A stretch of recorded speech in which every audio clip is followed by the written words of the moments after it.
नमस्कार दोस्तों।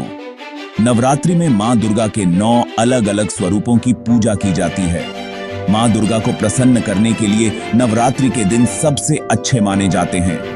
दरअसल इन दिनों जो भक्त सच्चे मन से मां दुर्गा के सभी स्वरूपों की पूजा करता है, उसकी सारी इच्छाएं मां दुर्गा पूरी करती हैं।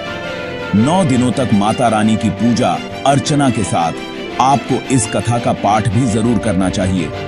श्री दुर्गा नवरात्रि व्रत कथा करने से आपको सभी 9 देवियों की कृपा प्राप्त होगी। आइए जानते हैं इस कथा के बारे में।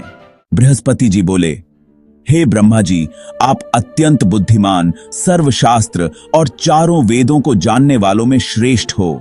हे प्रभु, कृपा कर मेरा वचन सुनो।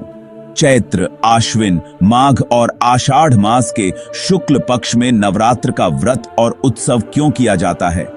हे भगवान, इस व्रत का फल क्या है? किस प्रकार करना उचित है? और पहले इस व्रत को किसने किया, सो विस्तार से कहो। बृहस्पति जी का ऐसा प्रश्न सुनकर ब्रह्मा जी कहने लगे, हे बृहस्पति, प्राणियों का हित करने की इच्छा से तुमने बहुत ही अच्छा प्रश्न किया है। जो मनुष्य मनोरथ पूर्ण करने वाली दुर्गा, महादेवी, सूर्य और नारायण को ध्यान करते हैं, वे मनुष्य धन्य हैं। यह नवरात्र व्रत संपूर्ण कामनाओं को पूर्ण करने वाला है। इसके करने से पुत्र चाहने वाले को पुत्र, धन चाहने वाले को धन, विद्या चाहने वाले को विद्या और सुख चाहने वाले को सुख मिल सकता है। इस व्रत को करने से रोगी मनुष्य का रोग दूर हो जाता है और कारागार में पड़ा हुआ मनुष्य बंधन से छूट जाता है। मनुष्य की तमाम विपत्तियां दूर हो जाती हैं और उसके घर में संपूर्ण संपत्तियां आकार उपस्थित हो जाती हैं। बंध्या और काक बंध्या के इस व्रत के करने से पुत्र हो जाता है। समस्त पापों को दूर करने वाले इस व्रत के करने से ऐसा कौन सा मनोरथ है जो सिद्ध नहीं हो सकता? यदि व्रत करने वाला मनुष्य सारे दिन का उपवास न कर सके तो एक समय भोजन करे और उस दिन बांधवों सहित नवरात्रि व्रत की कथा श्रवण करे। हे बृहस्पति, जिसने पहले इस महाव्रत को किया है, उसका पवित्र इतिहास मैं तुम्हें सुनाता हूं। तुम सावधान होकर सुनो। इस प्रकार ब्रह्मा जी के वचन सुनकर बृहस्पति जी बोले, हे ब्राह्मण, मनुष्यों को कल्याण करने वाले इस व्रत के इतिहास को मेरे लिए कहा। मैं सावधान होकर सुन रहा हूं।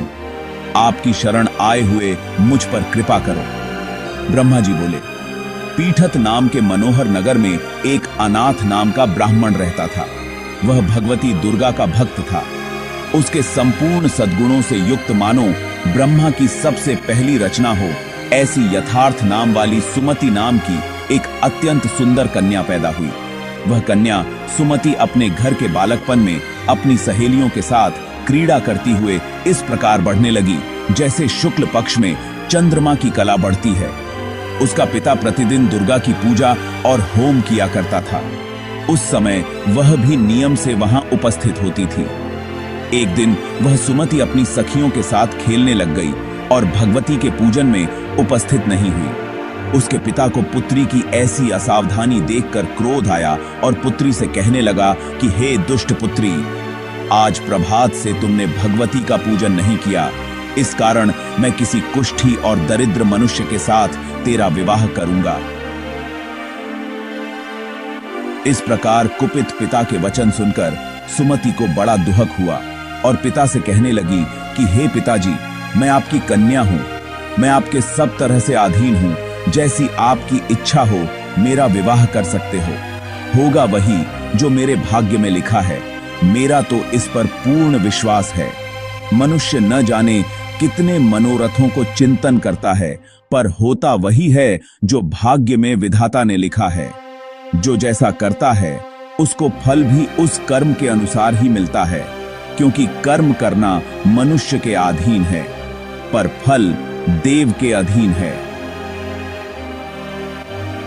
जैसे अग्नि में पड़े हुए तृणदी उसको अधिक प्रदीप्त कर देते हैं, उसी तरह अपनी कन्या के ऐसे निर्भयता से कहे हुए वचन सुनकर उस ब्राह्मण को अधिक क्रोध आया।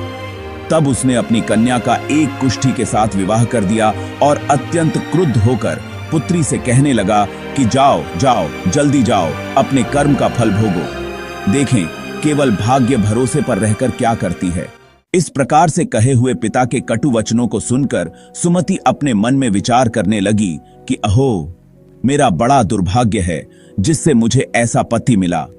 इस तरह अपने दुहक का विचार करती हुई वह सुमति अपने पति के साथ वन चली गई और भयानक वन में कुशायुक्त उस स्थान पर उन्होंने वह रात बड़े कष्ट से व्यतीत की। उस गरीब बालिका की ऐसी दशा देखकर भगवती पूर्व पुण्य के प्रभाव से प्रकट होकर सुमति से कहने लगी कि हे ब्राह्मणी, मैं तुम पर प्रसन्न हूं, तुम जो चाहो वरदान मांग सकती हो, मैं प्रसन्न होने पर मनोवांछित फल देने वाली हूं। इस प्रकार भगवती दुर्गा का वचन सुनकर ब्राह्मणी कहने लगी कि आप कौन हैं जो मुझ पर प्रसन्न हुई हो, यह सब मेरे लिए कहा और अपनी कृपा दृष्टि से मुझ दासी को कृतार्थ करो। ऐसा ब्राह्मणी का वचन सुनकर देवी कहने लगी कि मैं आदिशक्ति हूं और मैं ही ब्रह्मा असी की विद्या और सरस्वती हूं।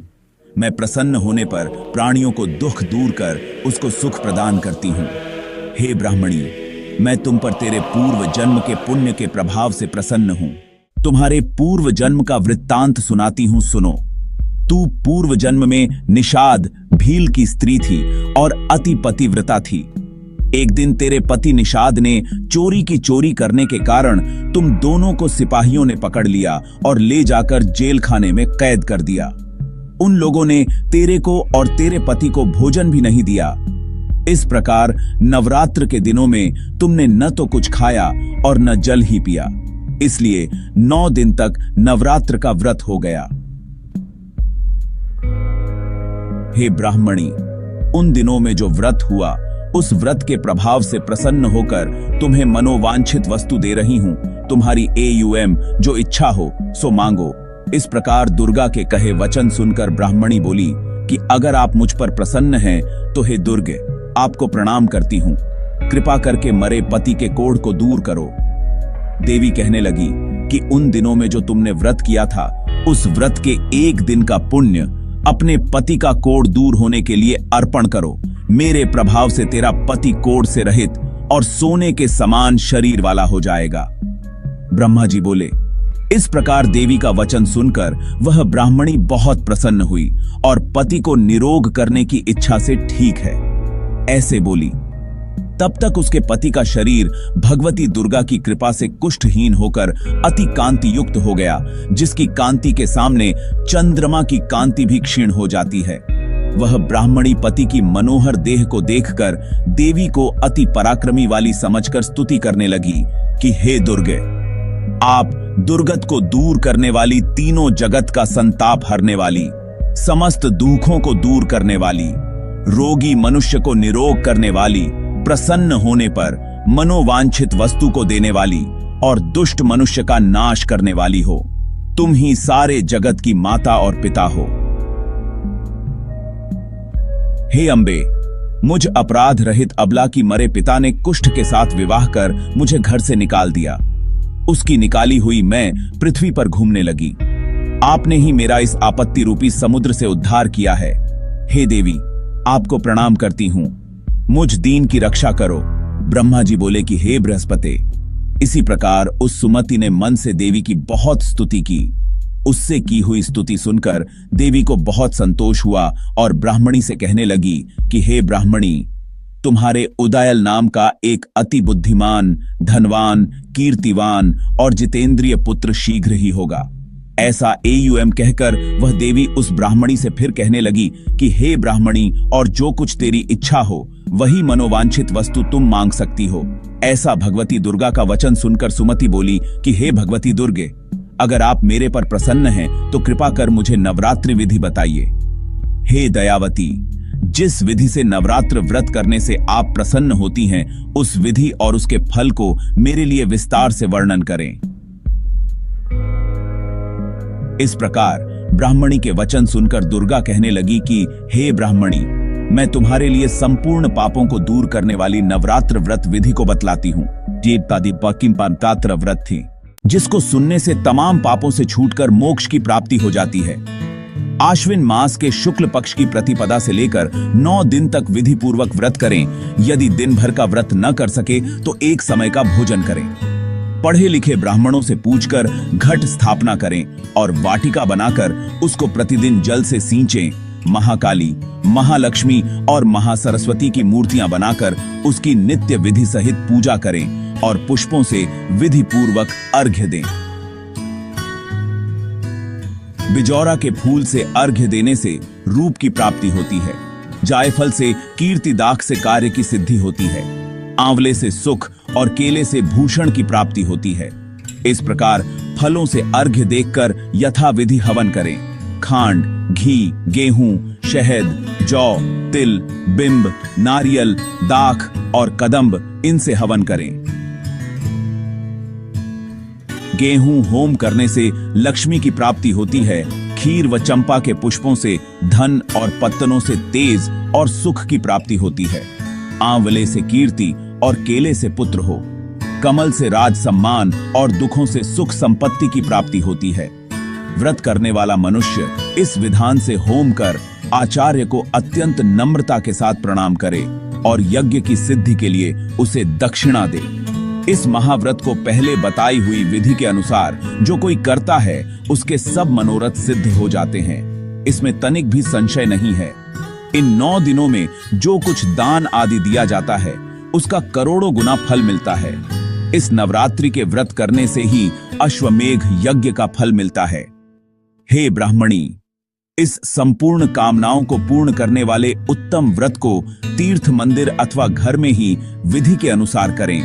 ब्रह्मा जी बोले कि हे बृहस्पति, इस प्रकार ब्राह्मणी को व्रत की विधि और फल बताकर देवी अंतर्ध्यान हो गई। जो मनुष्य या स्त्री इस व्रत को भक्ति पूर्वक करता है वह इस लोक में सुख पाकर अंत में दुर्लभ मोक्ष को प्राप्त होता है। हे बृहस्पति, यह दुर्लभ व्रत का माहात्म्य मैंने तुम्हारे लिए बतलाया है। ऐसा ब्रह्मा जी के वचन सुनकर बृहस्पति जी आनंद के कारण रोमांचित हो गए और ब्रह्मा जी से कहने लगे, हे ब्रह्मा जी, आपने मुझ पर अति कृपा की जो अमृत के समान इस नवरात्रि व्रत का महात्म्य सुनाया। हे प्रभु, आपके बिना और कौन इस महात्म्य को सुना सकता है। ऐसे बृहस्पति जी के वचन सुनकर ब्रह्मा जी बोले कि हे बृहस्पति, तुमने सब प्राणियों का हित करने वाले इस अलौकिक व्रत को पूछा है, इसीलिए तुम धन्य हो। यह भगवती शक्ति संपूर्ण लोकों का पालन करने वाली है। इस महादेवी के प्रभाव को कौन जान सकता है।